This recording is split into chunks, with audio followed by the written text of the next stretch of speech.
آج ہم اس عظیم کشمیری مجاہد، کشمیری رہنما،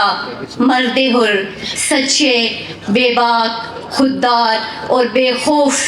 رہنما کی 98ویں سالانہ برسی کے موقع پر ہم ان کو خراج عقیدت اور ہدیہ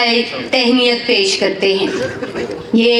نابغہ ہستی، یہ شخصیت ایک ایسی شخصیت تھی جنہوں نے سیاست کو کبھی کاروبار نہیں سمجھا اور نہ ہی کبھی ریاست کی قیادت کو تجارت سمجھا ہے۔ آپ کرسیوں کے پیچھے بھاگنے کے بجائے ہمیشہ اصولوں اور جدوجہد کی زندگی گزارتے رہے۔ آپ نے آل جموں و کشمیر مسلم کانفرنس کو صرف ایک تنظیم ہی نہیں، ایک آرگنائزیشن ہی نہیں، بلکہ ایک تحریک بنایا اور اس تحریک کو قوم کی آواز بنایا اور اس آواز کو کشمیر کے دلوں کی دھڑکن بنایا، جسے کشمیر بنے گا پاکستان کہتے ہیں۔ آپ نے نوجوانوں سے فرمایا کہ نوجوانوں، اپنا ایمان کمزور نہ کرو، کیونکہ کمزور ایمان غلامی کو مانگتا ہے اور آزادی کو مضبوط لوگ مانگتے ہیں، اور جو قومیں غلام ہوتی ہیں وہ اپنی تاریخ کبھی نہیں لکھ سکتی۔ تاریخ ہمیں ہمیشہ وہ قومیں لکھتے ہیں اور وہ لوگ لکھتے ہیں جو ظلم کے خلاف ہمیشہ ڈٹ کر کھڑے ہوتے ہیں۔ صدر مسلم کانفرنس، آج ہم فخر سے یہ کہتے ہیں کہ الحمدللہ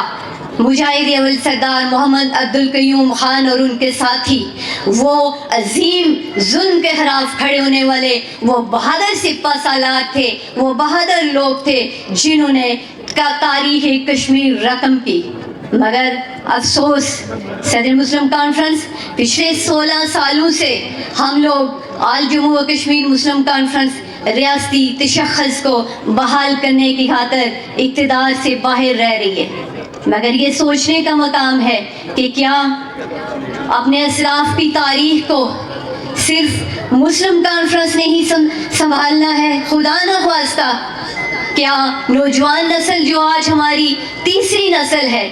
کیا صرف یہ تاریخ ہم تیسری نسل تک محدود رہے گی؟ اللہ نہ کرے وہ وقت آئے، مگر جو حالات اور جو فکری انتشار پیدا ہو رہا ہے وہ ہمیں یہ دعوت فکر دے رہا ہے کہ ہم اس کی طرف غور کریں۔ صدر مسلم کانفرنس میں یہ آپ کی خدمت میں جو ہم آج نوجوان نسل سے گلہ کرتے ہیں کہ وہ فکری انتشار کا شکار ہے۔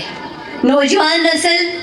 اپنے اسلاف کی تاریخ کو بھول گئی ہے، مگر ہمارے نوجوانوں کو اصل تاریخ دی ہی نہیں جا رہی۔ ہمیں جو سلیبس میں پڑھایا گیا تھا، ہماری نسل تک جو پڑھایا گیا تھا، وہ اپنے اسلاف کی اصل تاریخ تھی۔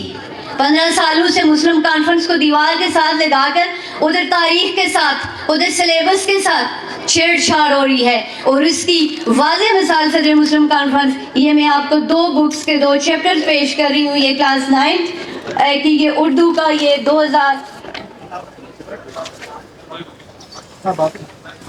2019 کا ایڈیشن ہے، اور اس کے ساتھ ہی 2025 کا ایڈیشن ہے۔ 2019 کے ایڈیشن میں بھی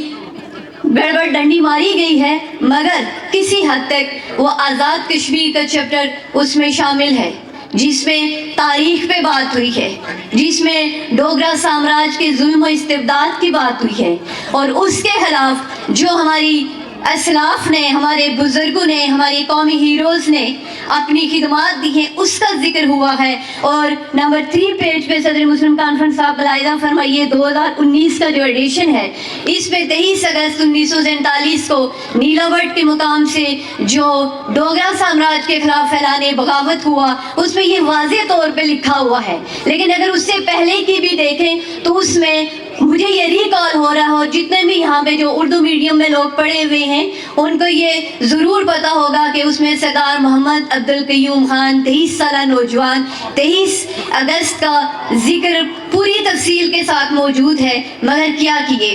کیا جائے شومی قسمت کہ بوز مجاہد اول میں ان کا نام تو 19 کے ایڈیشن میں اسکپ کیا گیا ہے، لیکن یہ مہربانی انہوں نے ضرور کی ہے مظفر آباد کی ٹیکسٹ بک بورڈ نے کہ اس میں 23 اگست کی تاریخ کو لکھا گیا ہے۔ مگر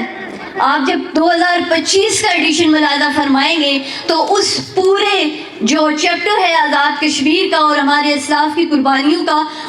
بالکل اس چیپٹر کو ختم کیا گیا ہے، اور اس میں صرف بانی پاکستان کے آزاد کشمیر کی جو سیر ہے اس کے حوالے سے لکھا گیا ہے۔ اگر جموں کی سیر کے لیے ہی لکھا گیا تھا تو اس میں ان کو بتایا جاتا، اس میں ان کو لکھا جاتا کہ قائد اعظم نے آل جموں کشمیر مسلم کانفرنس کی حمایت کی تھی اور نیشنل کانفرنس کی مخالفت کی تھی۔ قائد اعظم نے